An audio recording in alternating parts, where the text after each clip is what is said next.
This podcast is produced by the Harwood Productions Podcast Network. To learn more about the network and to find more of our shows, visit us online at www.harwoodpodcast.com.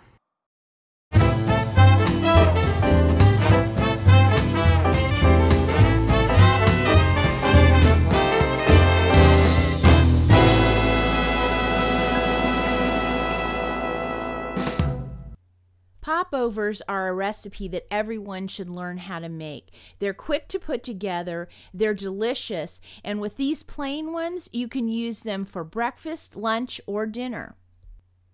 Now to get started, I'm going to use a 4-cup measuring cup to make the batter, and we're going to first start by getting 2 eggs and putting that into the measuring cup.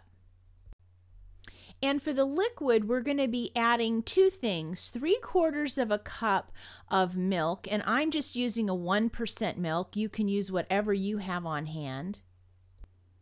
And then we're going to add 1/4 of a cup of water. Now we're going to go ahead and add our dry ingredients. Now for popovers, we use a regular all-purpose flour.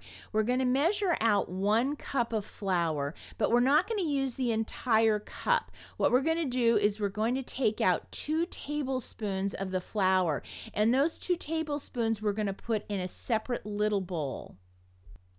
And then we're just going to take that flour, put that right into our measuring cup. And now I'm going to add 1/2 teaspoon of kosher salt. Now we're going to whisk this together. Now as you're whisking, it's going to start out kind of lumpy, and you just want to keep going until it's pretty smooth. Now we're going to go ahead and get our popover pan ready.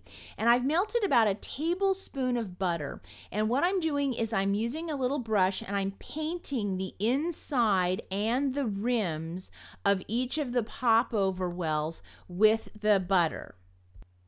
Now we're going to take that extra 2 tablespoons of flour and we're going to go ahead and put that in each of the wells. And what we're going to do is we're going to be flouring each of these little popover wells. And the reason we do that is popovers have a tendency to want to stick in the pan. And I have found that if you butter and flour it, it really helps them release nicely.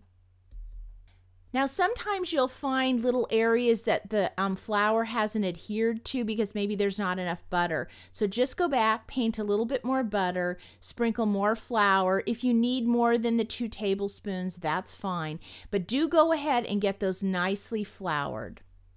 Now it's time to go ahead and pour our batter into the muffin wells, and you can see this is why I like to use the measuring cup. What we're going to do is we're going to fill each of the wells about half full with the batter. Now, at this point, you should be getting your oven preheated to 450 degrees. We want this really hot when we put these popovers into the oven. Now we're going to first start by cooking these at 450 degrees for 20 minutes. Then after the 20 minutes, we're going to reduce the heat down to 325, and these are going to cook for another 15 minutes. It's real important that you don't open the oven, because look at what a wonderful gift you have if you're patient. These beautiful golden brown popovers. Now we want to let these sit for 5 minutes.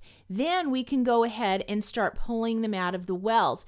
Now if we've done a really good job in buttering and flouring these, they'll come out really easy like this. But every now and then you're going to get one that's a little stubborn. And so what you do then is you take just a sharp knife and you run it along the edge, and it kind of releases any little sticking areas that you have, and sure enough it will help pop it right out of the pan. Now because these popovers are plain, they're great served with butter, and if you really want to go all out, you can serve them with jam too. Now if you want to give them a try at home, just go to our website, visit the Daily Bread show notes, and I'll have the recipe there for you. And as always, if you have any questions, please send me an email. I'll see you next time.